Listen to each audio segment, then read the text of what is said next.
Bonjour. Dans cette première vidéo, sur une série de vidéos sur SQL Server sur Linux, on va faire quelque chose de très simple.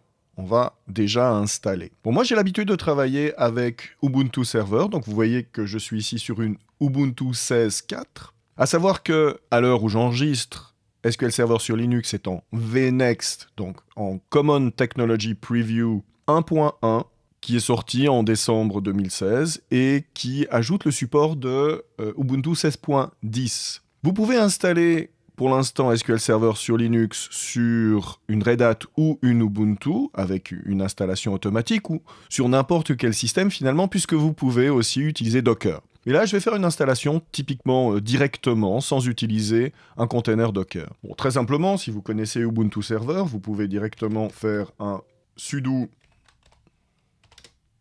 apt-get, on va faire un sudo apt-get update par exemple, pour faire un update des paquets, mais on va d'abord ajouter le gestionnaire de paquets de Microsoft.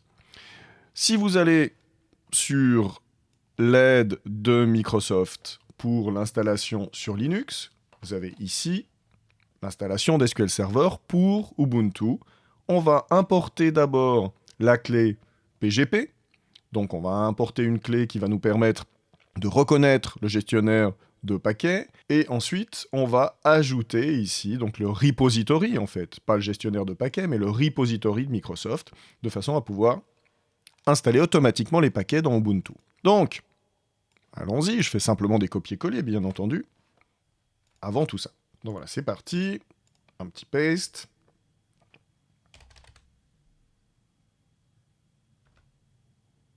OK.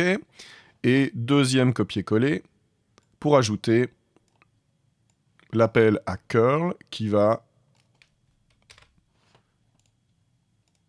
Ici, vous voyez, appel à curl. On va sur le site de Microsoft. Et puis, finalement, on ajoute au fichier source list, ou plutôt répertoire, l'adresse, finalement, du repository pour les paquets de Microsoft. Voilà qui est fait.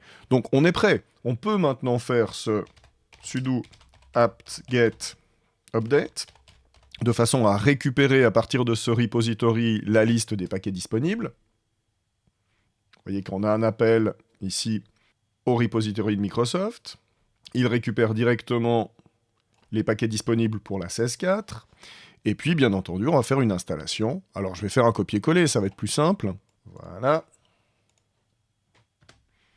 Du serveur, mssql-serveur. Et tout va se passer automatiquement, bien entendu. On va patienter le temps que ça télécharge, et puis je reviens juste après. Voilà qui est fait, c'est terminé. Vous voyez que SQL Server a été installé dans OPT, ce qui est un répertoire classique pour des programmes externes au système d'exploitation. MSSQL, bin, et on a un SQL Server Setup à exécuter. Ben, ça tombe bien, on va faire ça. On va le faire aussi en sudo pour voilà, l'exécuter en tant que super user. Alors, est-ce qu'on accepte les termes de la licence? Eh bien oui, bien sûr. Un mot de passe pour le compte SA, qui, comme vous le savez, en SQL Server est le sysadmin du serveur, donc on va mettre quelque chose d'un petit peu compliqué. De toute façon, il y a une règle, il faut 8 caractères minimum, il faut majuscule, minuscule. Donc, je vais mettre par exemple admin 1, 2, 3, 4, c'est pas terrible, hein. Admin 1, 2, 3, 4, évidemment chez vous, vous ferez mieux. Alors, je me suis trompé, on recommence, admin 1, 2, 3, 4, admin 1, 2, 3, 4, voilà. Est-ce qu'on veut démarrer le service? Oui, bien sûr, donc Y. Est-ce qu'on veut démarrer au démarrage? Ici, je vais mettre oui, donc je suis sur une machine virtuelle, en fait. Ici, ça pourrait être un serveur Ubuntu physique. Eh bien, voilà qui est fait.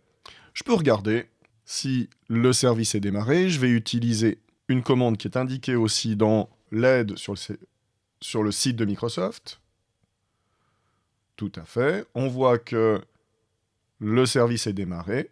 Maintenant, il ne nous reste plus qu'à nous connecter pour voir si tout fonctionne bien. Donc, nous connecter pour voir que tout va bien, ça veut dire, en d'autres termes, utiliser soit les outils clients qu'on peut télécharger également sur Linux, mais ce sont des outils en ligne de commande, hein, le client MS SQL, soit, eh bien, on peut revenir sur Windows peut-être. Pour l'instant, ce serait plus pratique. Et en revenant sur Windows, eh bien, on va utiliser Management Studio, ici, et on va se connecter. Alors, avant tout, je vais quand même regarder quelle est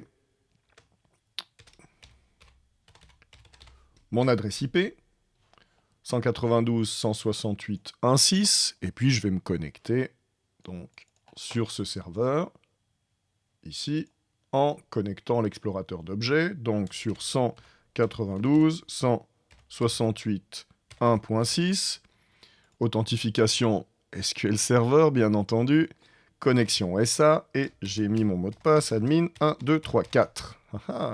On mémorise. Et voilà, nous voici sur notre serveur SQL Server pour Linux. On va faire un petit select. Ah, juste mon DBForge qui me dit qu'il ne veut pas fonctionner. Ça, c'est pas très grave. C'est un add-in, bien entendu, pour Management Studio. Et je vais faire un petit select version. Donc, vous connaissez cette variable système qui va m'indiquer quelle est la version d'SQL Server sur laquelle je suis connecté. C'est parti, add version, et je suis bien ici en CTP 1.1 sur Linux Ubuntu 16.4. Alors ça, c'est quand même franchement magnifique. Si on m'avait dit il y a quelques années que je verrais ça un jour, je n'y aurais pas cru. Regardez-moi ça. Ça, c'est magnifique. Bon, et ben voilà, vous savez comment installer SQL Server sur Linux. C'est franchement pas compliqué. Et je vais continuer avec une série de vidéos pour vous montrer, ou plutôt pour explorer avec vous, ce qu'on peut déjà voir sur SQL Server sur Linux, à travers notre connaissance existante de SQL Server, et on va pouvoir explorer un peu l'architecture et les possibilités du prochain SQL Server sur Linux.